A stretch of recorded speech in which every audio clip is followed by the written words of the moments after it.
Let's talk about policing in America. It's a topic that often stirs up a lot of emotions and opinions, but it's crucial to understand its origins. It's a system with deep roots, but not necessarily the kind we'd be proud to brag about. The history of policing in America is complex and often troubling. You see, long before we had fancy badges and patrol cars, we had something far more sinister: slave patrols. These patrols were the earliest form of organized policing in the southern United States. These weren't your friendly neighborhood watch groups. They were far from it. They were a tool of oppression and control. These were organized groups of armed white men tasked with enforcing the brutal system of slavery. Their presence was a constant reminder of the violent control exerted over black lives. Their job: to capture runaway slaves, suppress rebellions, and generally keep black people under the thumb of white supremacy.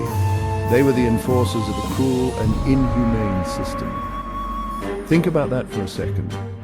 The roots of modern policing are entangled with the history of slavery and racial oppression. The very foundation of law enforcement in this country was built on the subjugation and control of black and brown bodies. This legacy has left a lasting impact on the relationship between law enforcement and communities of color. It's a dark and uncomfortable truth, but one we can't afford to ignore. Understanding this history is essential if we are to move forward and create a more just and equitable society. Now, you might be thinking, John, that was centuries ago. Policing back then was a completely different ballgame, right? Surely things are different now. We've got advanced technology, better training, and more accountability. And to that I say, oh, honey, bless your heart, if only it were that simple. While we've traded in the whips and chains for tasers and handcuffs, the tools may have changed, but the underlying issues remain. The legacy of slave patrols still casts a long shadow on modern policing. It's a shadow that we can't ignore. Look no further than the racial disparities in police brutality, mass incarceration, and the systemic issues that plague our justice system. The over-policing of black and brown communities isn't just a series of unfortunate events. These aren't just unfortunate coincidences, they're patterns that have been ingrained in the system for generations. They're the direct result of a system built on racial control, a system designed to maintain a certain social order. This system has mutated and adapted over time, but has never truly reckoned with its original sin. Until we confront this history, we can't hope to build a just future.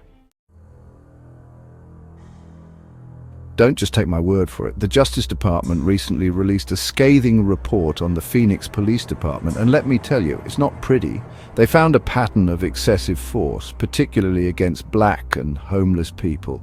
We're talking about cops using unjustified deadly force, retaliating against people for exercising their First Amendment rights, and discriminating against people with disabilities. It's a laundry list of abuses that would make your blood run cold. The thin blue line between then and now. And here's the kicker. The report explicitly linked the Phoenix Police Department's actions to the historical legacy of racial bias in policing. That thin blue line, turns out it runs straight back to the days of slave patrols. This isn't just a Phoenix problem, folks. It's an American problem. From Minneapolis to Memphis, we've seen countless examples of police brutality and systemic racism playing out on our streets and on our screens. And until we acknowledge the historical roots of this crisis, we're doomed to repeat it.